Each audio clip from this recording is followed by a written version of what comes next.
All right, welcome back to Odisha Design Week 2021. Our next speaker is Rikke Hansen from Denmark. Rikke is a graphic designer and educator who works and teaches at the intersection of language, culture, and space. She has a passion for graphic design and typography and for working with design methods that provide students with ways to fundamentally understand society. Rikke, welcome to Odisha Design Week. Thank you. You have 45 minutes for your presentation, followed by Q&A. Over to you. Okay, lovely. Thank you. And greetings to India. I will just share my screen and then we'll start.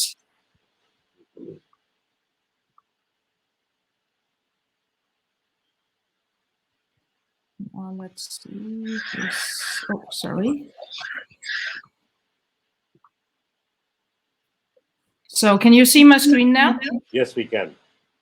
And you can also see this picture? Yep. Okay, lovely. I think you have to turn on your mic, otherwise we're getting a double language. Okay, I'll turn it off. Okay, thank you.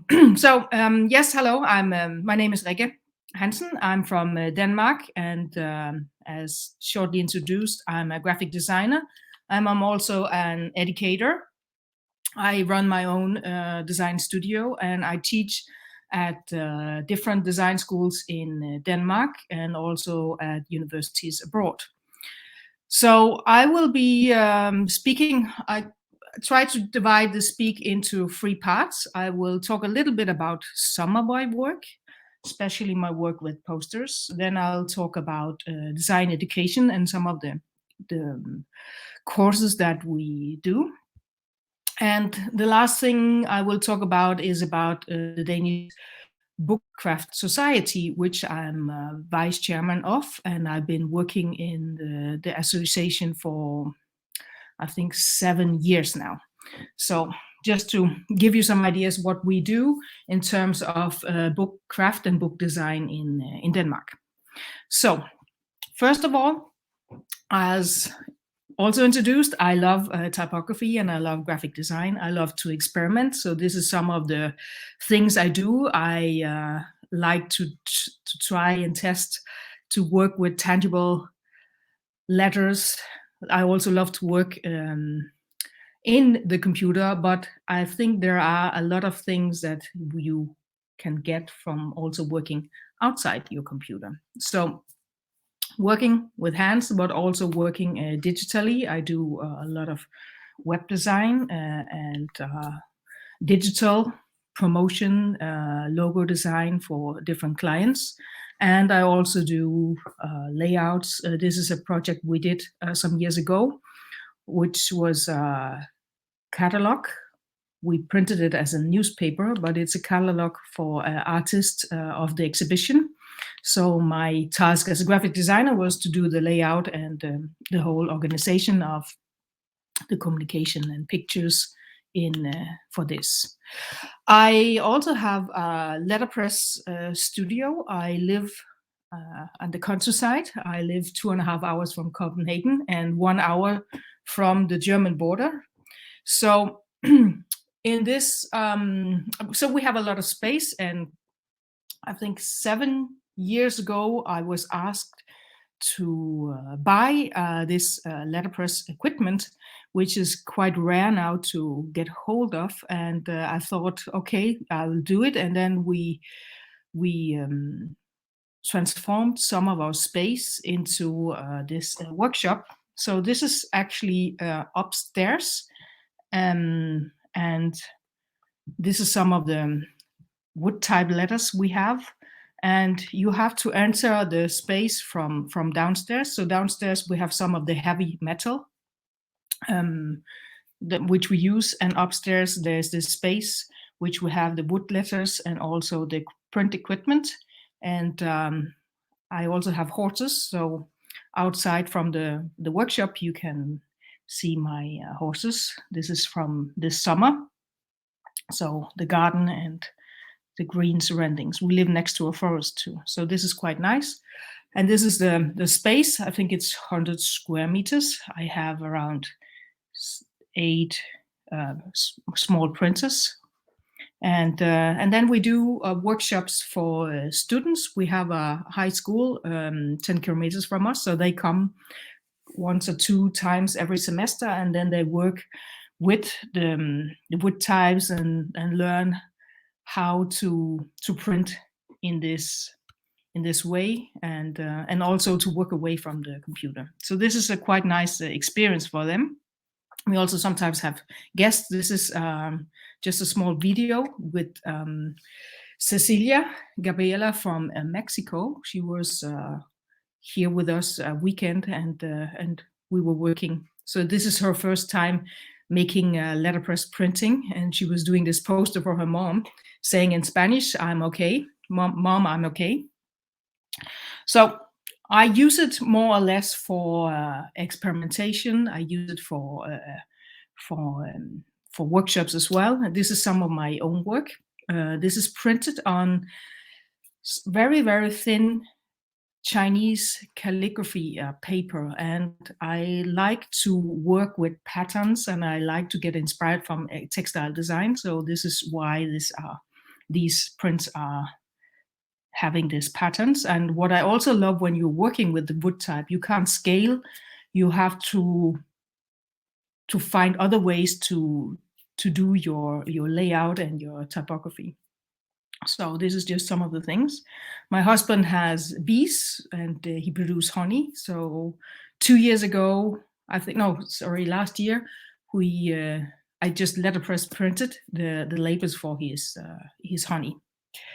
So, and I also like to make experimentations, not for a specific purpose, but just to see what comes out of it. And I think that's also important as a designer, to allow yourself to do these playful things without having any purpose, but just to play for the sake of play and see what comes out of it. So these are some experimentations I was doing, and on old books sites, and I from this negative space, I had these folded squares or triangles. I don't know why I did it, but I just thought this could be fun, and I scanned them. And these also, sometimes when I do these experimentations, I have them, and maybe they can be used later on. So this was actually used for a poster, which I did last year for an exhibition in Turkey. So also working with the craft and the old-fashioned techniques, but to take them into the digital world is, for me, one of the things, to also make something that is original and that no one else has been doing. And I think that's some of the gifts by using this letterpress and digital design and make these things. So so this leads me over to some of my poster works that I'm going to show you now. This is one of my posters that I did for an exhibition in Ecuador. It's called Not a Fairy Tale. This was the brief of the poster exhibition. You had to choose a fairy tale and make a poster on the topic plastic in the ocean. And the whole headline for the exhibition was Not a Fairy Tale. So I was doing, always when I get these tasks, I try to do as much research as possible to know about the topic. And I was listening to a lot of documentations and reading. And one of the things that struck me was that when plastic was actually kind of getting to the market in the 1950s, it was announced as a miracle. And now with the treatment, the way we as humans treat the plastic, it's also a disaster. So how do you kind of work with this miracle disaster thing? And this is some of the other sketches I do, just to show the students that sketches don't have to be good or fantastic, but it's a way of pushing or moving your idea to something. So I had this kind of also, idea about single-use plastic, which is also a very bad thing now. And again, the topic was about fairy tales. So we have in Denmark a famous author called Hans Christian Andersen, who's been doing a lot of fairy tales. And one of his really, really famous fairy tales was about the Ugly Duckling, which was published in 1843. And the whole, for those of you who don't know the story of this Ugly Duckling, he came to the wrong nest and he was grown up with ducklings, but he turned out to be a beautiful swan. So this is, in a way, the opposite story of going from a disaster to going from a miracle to a disaster. So I built this swan with single-use plastic. This was actually leftovers from a party we had some years ago, and took pictures of it, and just for the students to show, again, digitalizing it and getting it into the computer and making all the small details with the eye, and then also figuring out what kind of typography you're going to use, how are we composing it, what size, what font I'm going to use, and how should it be on the poster, because this is also a part of the narrative. So this is actually how it went in the end, this one. And it also says in the water, plastic does not belong into the ocean. This has been winning several awards in graphics, and also a silver award in China Poster Bienal. Another poster, just to show some of the work. This is done for the Bauhaus 100 years anniversary. And using typography and using this, I like to have this kind of tricky, not illusion, but that you can't really, is the hand inside or outside the font. This is some of the things I like to do. Here's another one. This is called Hope, which was done last year for the EPF for the Design Week in Dubai, and the topic was about hope. And again, to make a poster is also make it as clear and simple as you can with the communication you want to achieve. This one is an invitational poster. It was an invitation from the Miko Illich from New York, who is running the Tolerance poster show. And he asks designers from all over the world to make a poster about tolerance in its own language. By coincidence, tolerance is the same in Danish as in English, so I didn't have to do any translation there. And my poster was again inspired from Hans Christian Andersen's fairy tale. And this is a fairy tale he did in 1852, which is called It's Quite True. And it's a story about how gossip can spread like fire, and one little feather can grow into 5 hands. So, and I think even though this fairy tale is 150 years old, it's still so relevant, especially with the social media we're using today, that within 5 seconds a story can spread around the world. So, and this is also maybe a little, when I did this in 2019, there was an American president who used Twitter a lot. So it was also kind of a ironic or sarcastic comment onto the use of Twitter and the use of language. And this one has been traveling around the world now for the past 2 years, together with all the other tolerance posters. This is from a street in, I think maybe Serbia, where they hang. Everywhere that the tolerance posters are traveling, they are exhibited in different ways. This is also from, I think, Yugoslavia, former Yugoslavia. And this is from a church. And the whole purpose about having the posters traveling around the world is also to spark debate and to remind people about being tolerant. This is from an exhibition in Uruguay. So they travel all over the world. And this is one of the things that I love by doing posters, that they get out to the streets and they they hopefully will put something into mind by people who see it. This is another poster. It's about empathy. And when I got this invitation, it's for an exhibition called Speak Up in Mexico.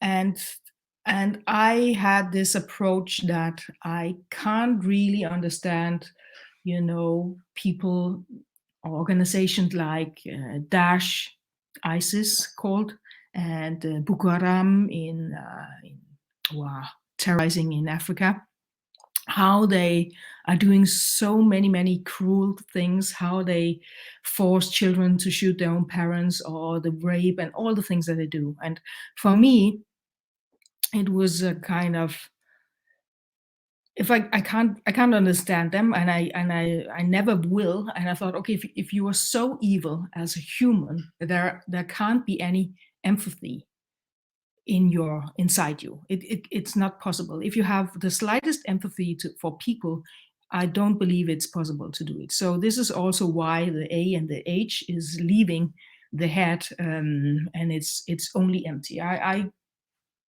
strongly believe that these people are completely run out of any emotions. They must be empty inside when they can do these really cruel things. And this, by the way, is completely done in Photoshop. And I actually, because I had trouble, what kind of human should I put behind? So I actually used one of my own portrait photos and put it into the poster. In this way, I didn't offend anyone. Another one, I like to do these posters who are kind of relevant and also who are giving a comment to the present situation in the world. And this was an invitation for an exhibition in Iran. And the headline of the exhibition was "Children Are the Future." And I made this poster, which is called "Sorry, We Stole Your Future." And I did it because also of this girl, Greta Thunberg, who was striking every Friday in front of the ministry, also to challenging the world leaders to take action of the climate change. And I think she's completely right that all the adults are just busy doing everything else. So for me, the poster was about a sarcastic comment: "Sorry, we stole your future. We were too busy burning fossil fuels, consuming, getting richer, posting on Facebook." I'm one of them. I admit it, and this is also why I did the poster. And this one was exhibited in in Warsaw last year as there were as a part of environmental poster exhibition. So this is also one that was going out in the street.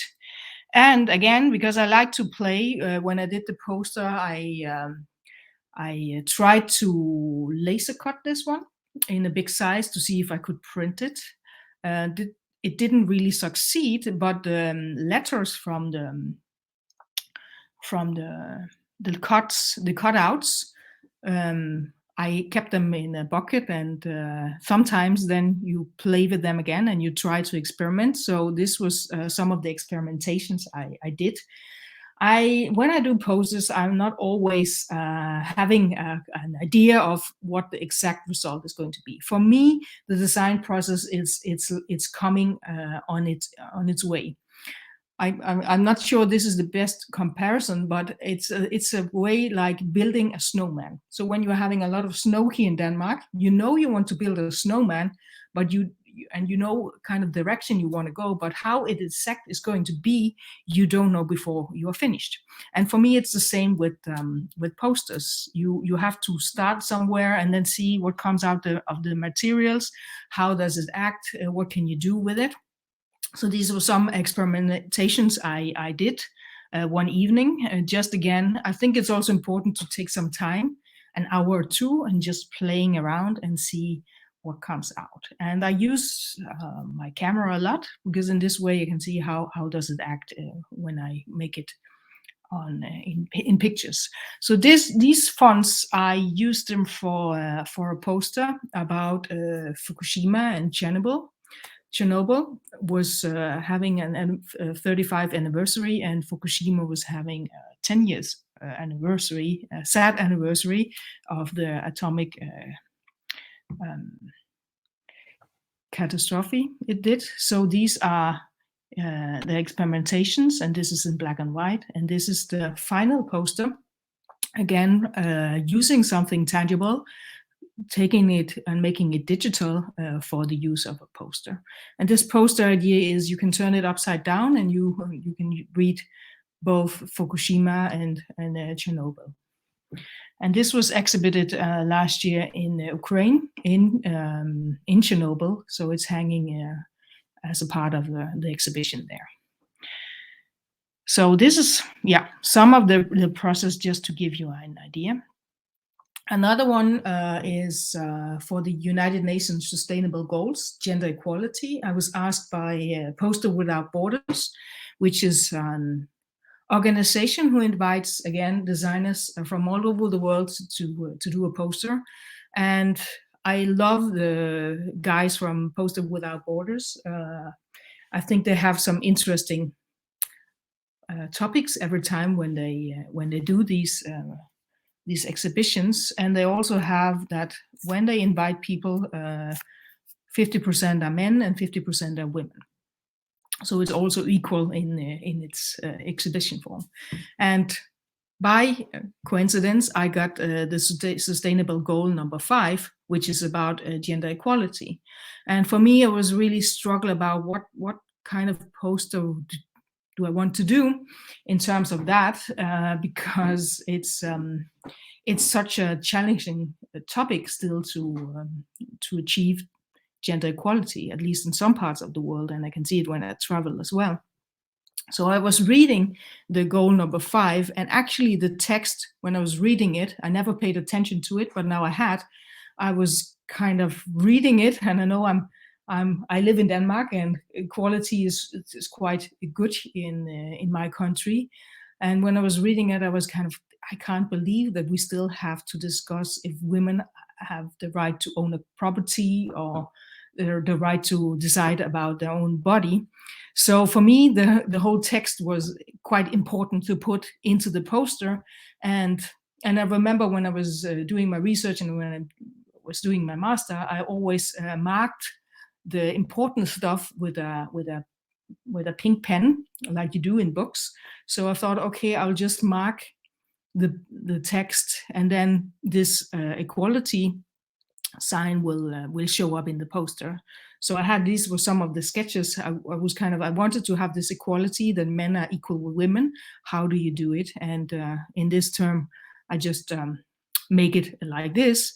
And this was just exhibited in El Paso in Texas here in, I think, October and November. And they were out in the streets everywhere. So at bus stops, people could take the time and read the text as well. And also the idea with this poster was that you can actually put a man on one side and a woman on the other side, and then you have this equality sign with it. So you can interact with the poster. That was one of the ideas by doing this. This is another one. This is a poster about electronic waste, e-waste, and it was for the Bienal in Bolivia in some years ago.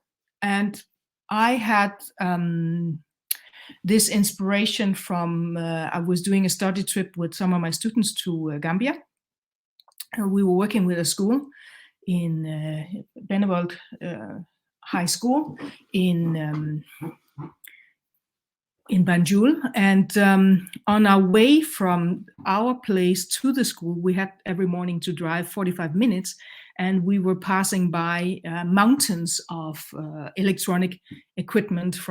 This is not the actual picture, this is just an example of it, but every morning we had to pass this huge area in which there was a lot of trash and electronic equipment, and we saw children who were collecting some of the copper and which they could get money for. And for us, we were talking about it, and it made me really sad because the children had, for me, they have to go to school and not be running around in a dumpster and collecting electronic equipment.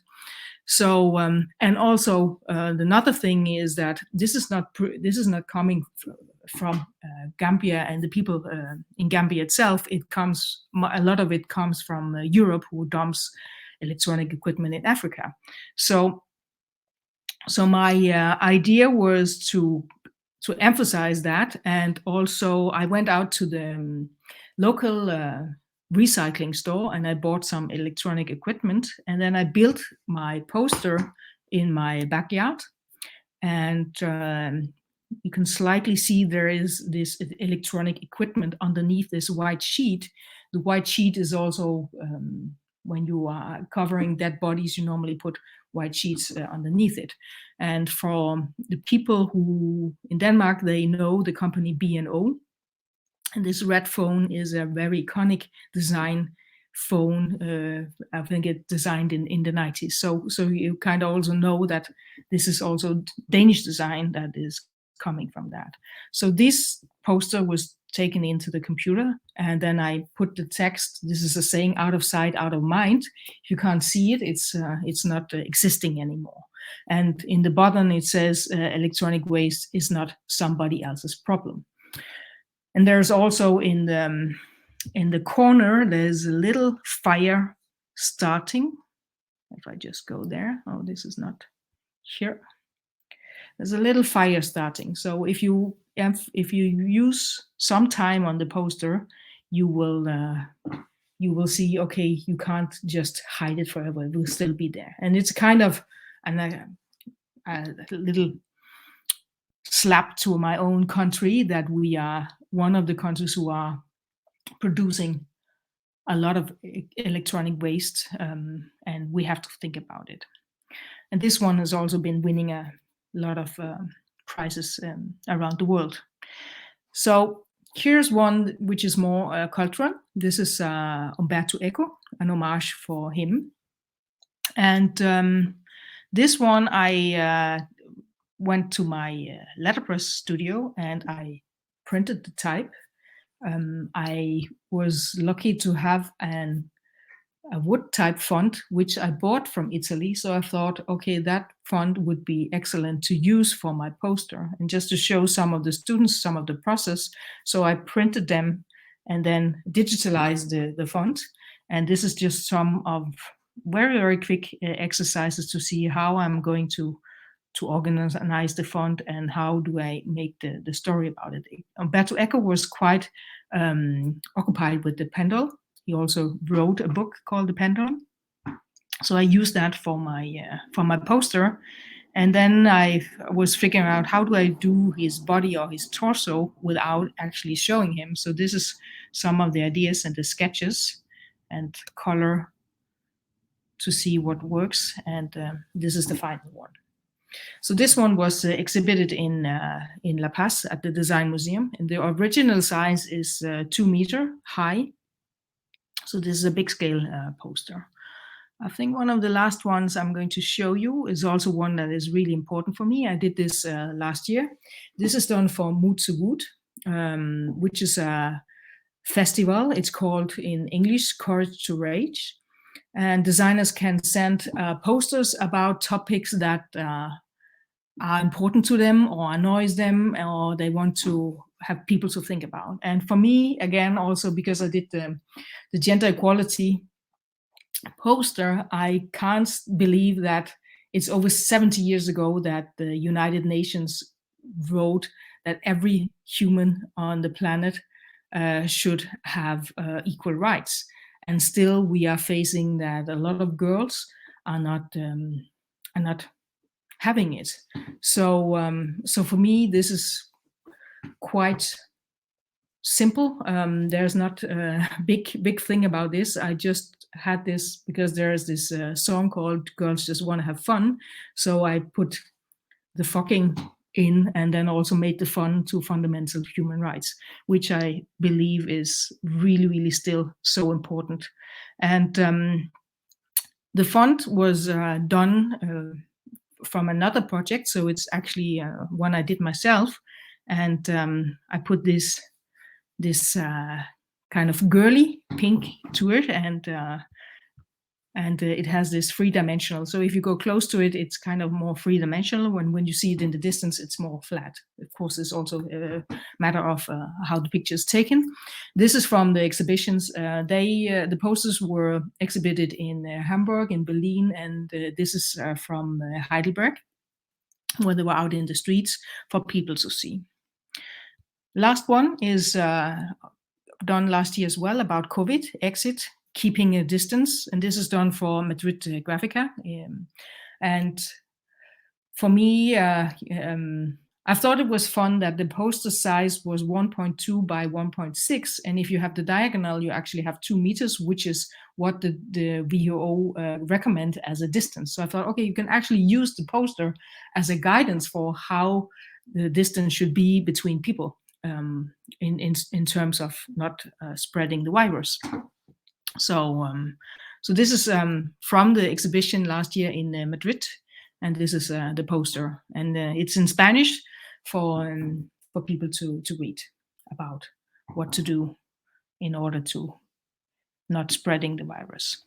So these are some of the work I do and my posters, and you can go and see more on the internet.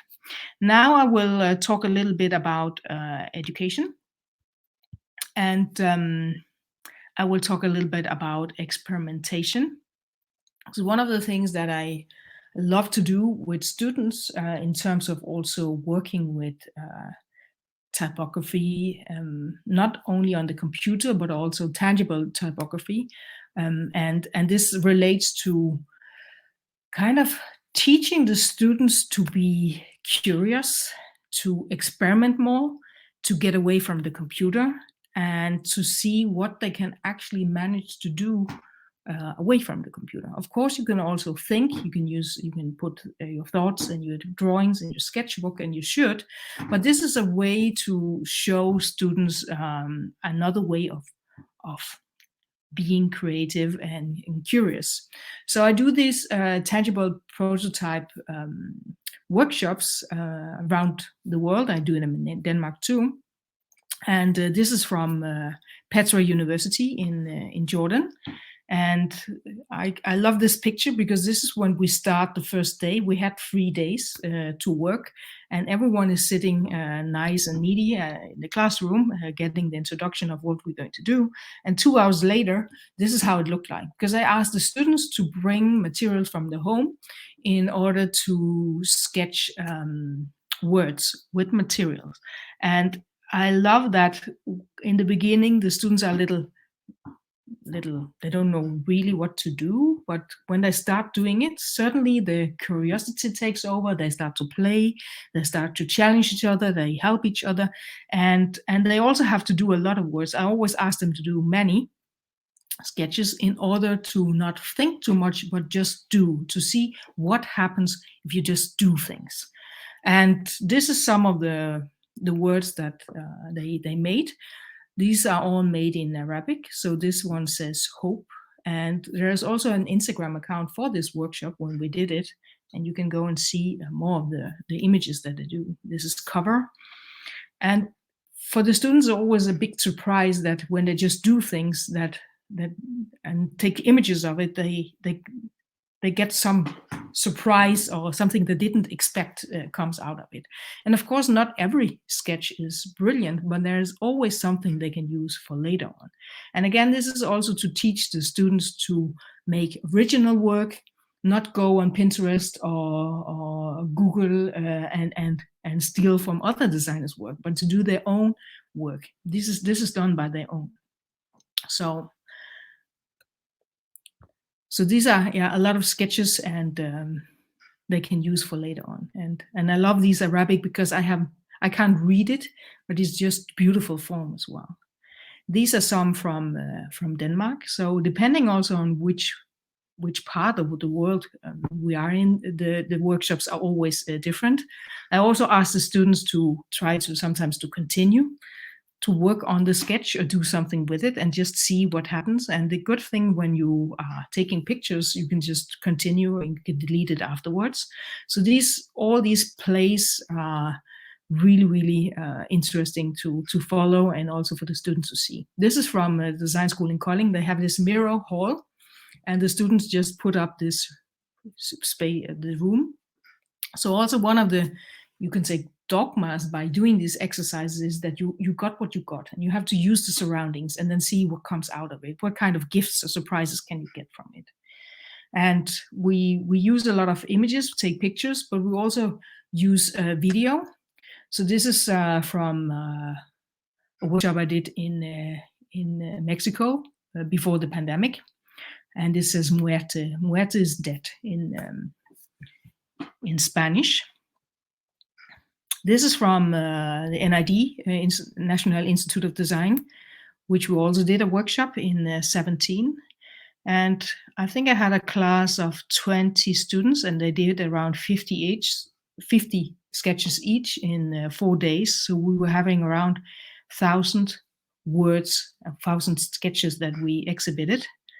And also some of them did video. So this is also, some of the students went down to the market and bought this candy, which is really fun. And when you add water to it, you get this really beautiful animation.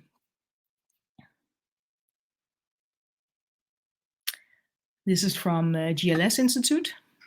Also one of the girls, because it was very hot when we did the workshop, and one of the students had this water bottle, and then she discovered, oh, she made this word, and if you have the water bottle on top of it, you get this funny animation. So it's again about sparking the students' curiosity.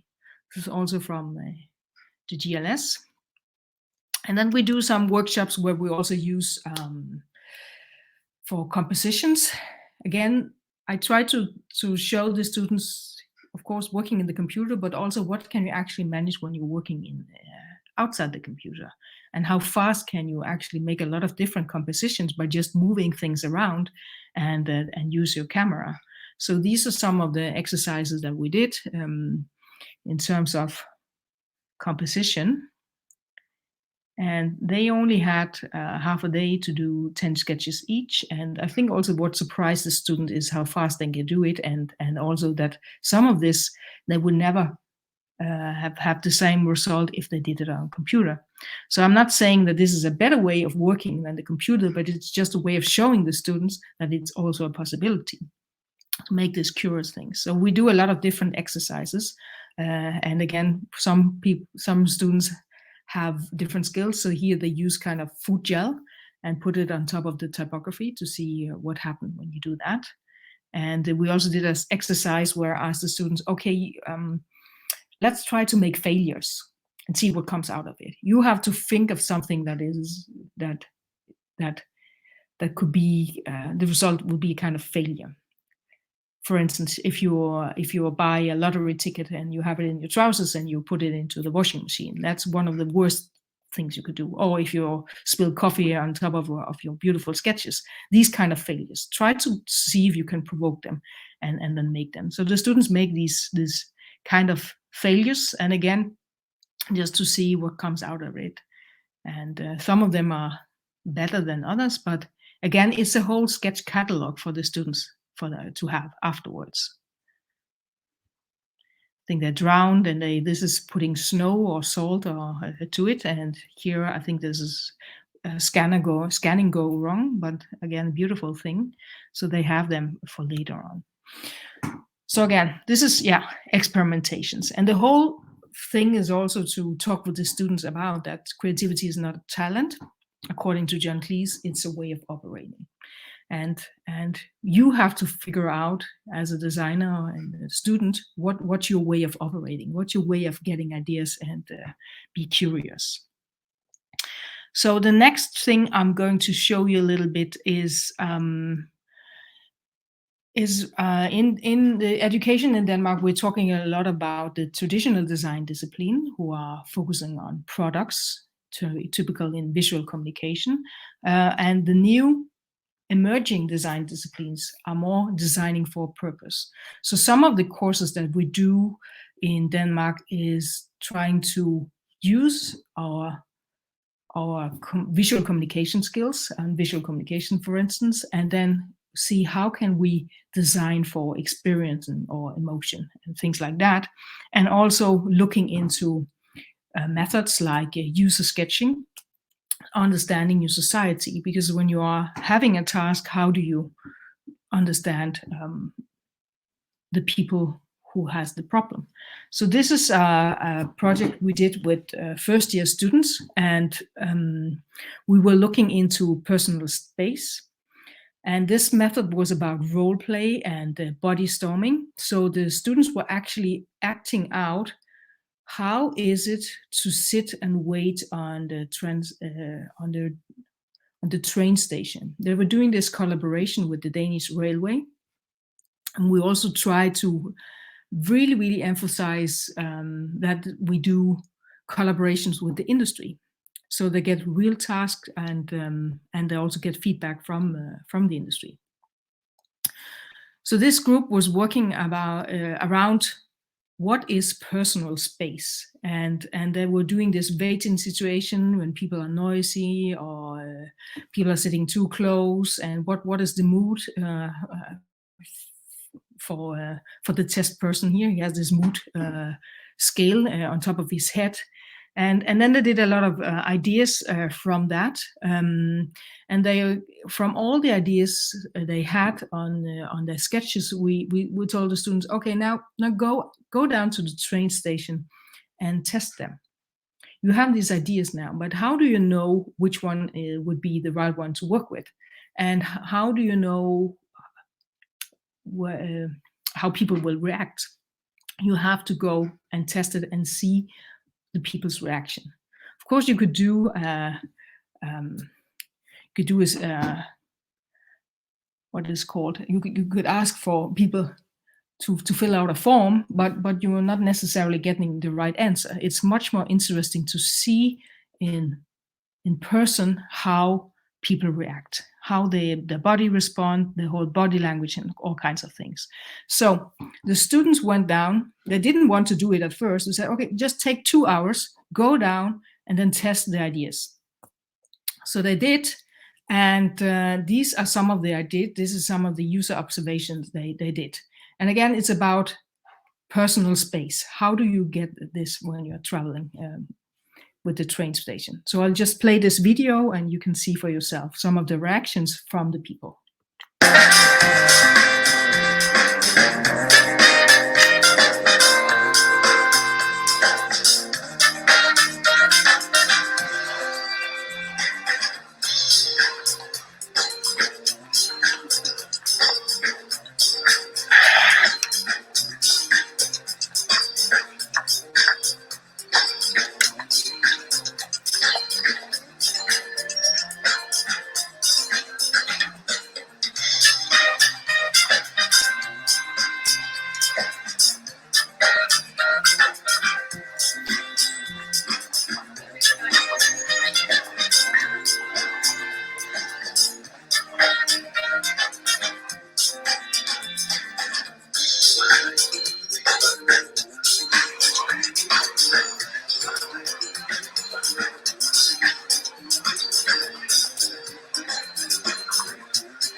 Yes, so this was some of the testing they did, and they got the reactions. They also had some where they didn't get a reaction. It's always interesting to see when people are looking into their phone, the screen of the phone, they don't notice anything.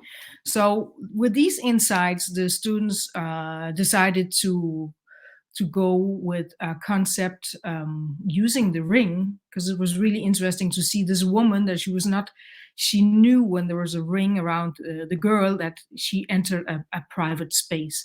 So this was a quite important insight for the group to have, and we always ask the students to make a concept video of it. So this is the video, the concept they did in terms of private space. And this is a couple of years ago we did it, but it's actually kind of relevant now for the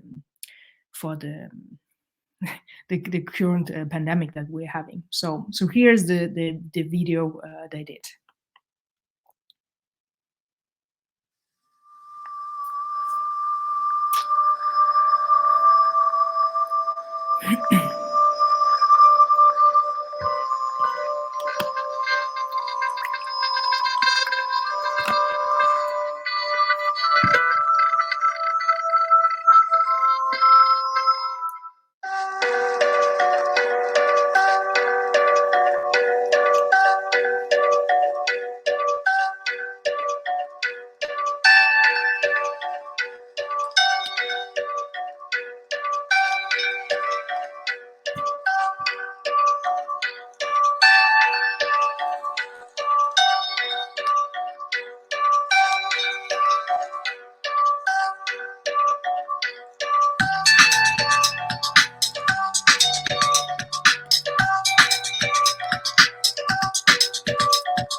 Yes, time is running, so I will. What we really try to encourage the student is to be positive and also to be driven by fun when we're doing these exercises and researches. Even if it's a serious topic, having curiosity and to play and having fun, it's so important in terms of getting ideas.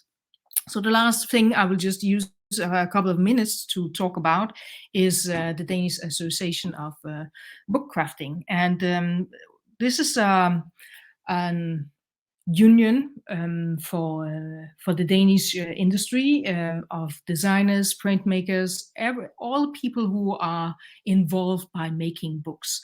And it's located at the Royal Library in Copenhagen. This is also called the Black Diamond. The Royal Library had an extension of this beautiful black marble building in 1999. So it's also it's called the Black Diamond, and it also has a concert hall. It has restaurants and a cafe and exhibition spaces. You can just walk in there and experience the library. So one of the things, and we have our secretary there at the Royal Library, which is really convenient and good for us. And also we have the exhibition. We can use the exhibition space. And one of the things that we do is the organization was founded in 1988, and the purpose of it is to spread the knowledge of how to create interesting to have the interest of books production, and also to raise the awareness of quality in terms of form and function, execution, and aesthetics. And this is what we do every year. We have a selection of the best designed books in Denmark. We also have it in Switzerland, and I think in Germany and other countries. And we really try to also not only select books, but when we're doing this award show, we also try to give diplomas or honorary to some of the people who are involved with the books. It can be photographers, it can be designers, it can be authors who are doing something that is extraordinary. So this is some of the things that we also try to do in terms of dragging the attention from the whole industry to be involved and to share their knowledge.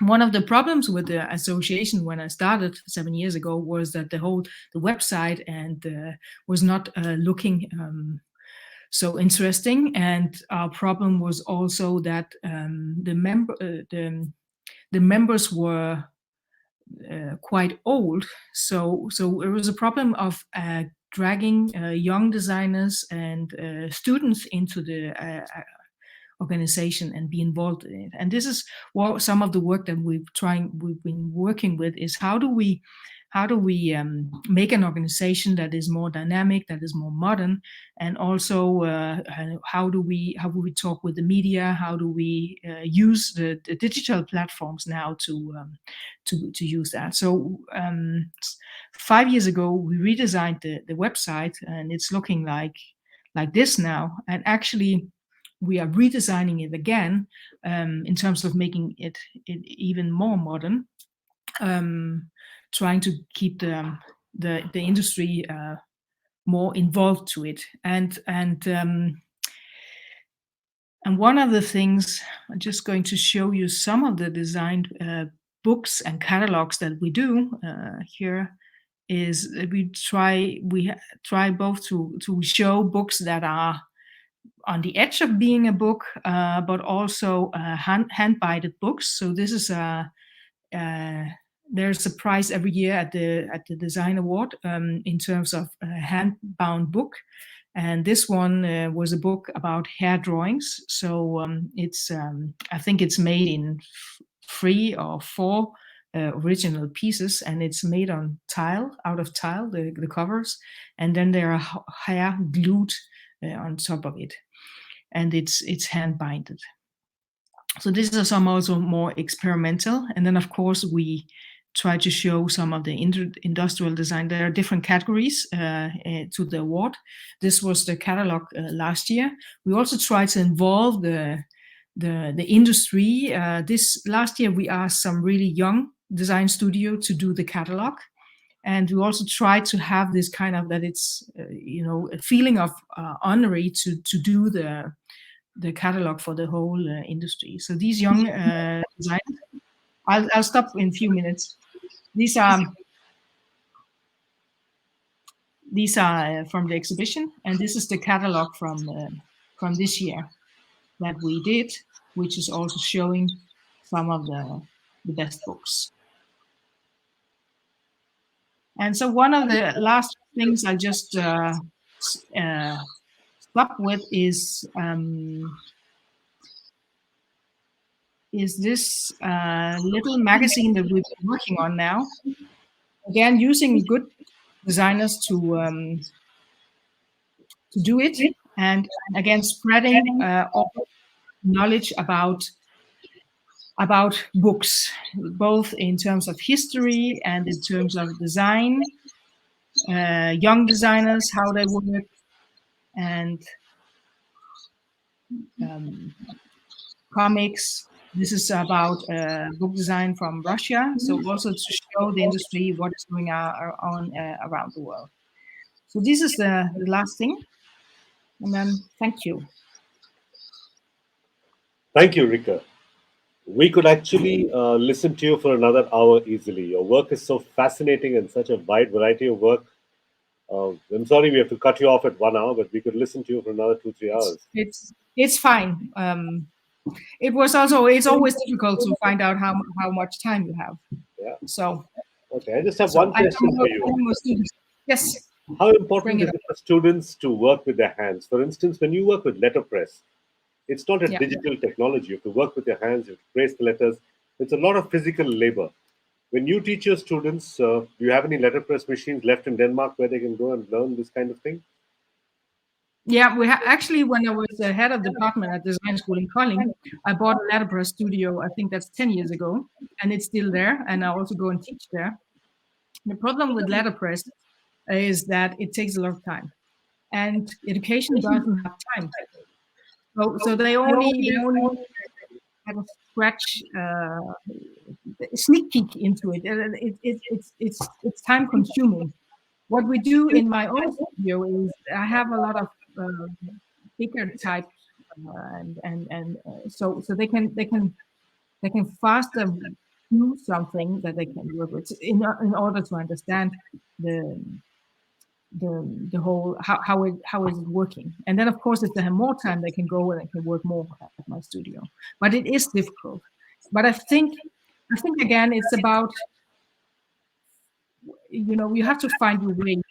Some students are really good at programming and using Cinema 4D or 3D and go for that. And other designers are really using,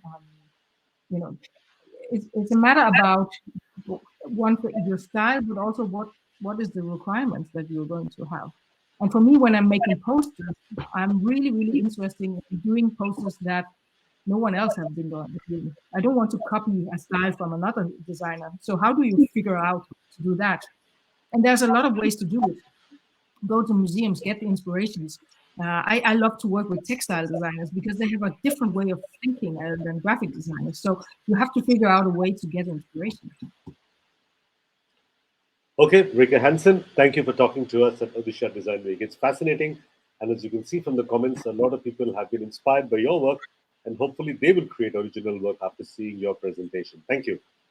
Lovely. Thank you. I'm looking forward to go to India again. Hopefully the pandemic will allow it soon. We hope to see you in person in India next year. Yes. Lovely. All right. Bye. Then it's time for a quick tea break. Thank you, Rikke. We'll see you again at Odisha Design Week in half an hour. That is 4:30 p.m. Indian time. Bye. Lovely. Bye.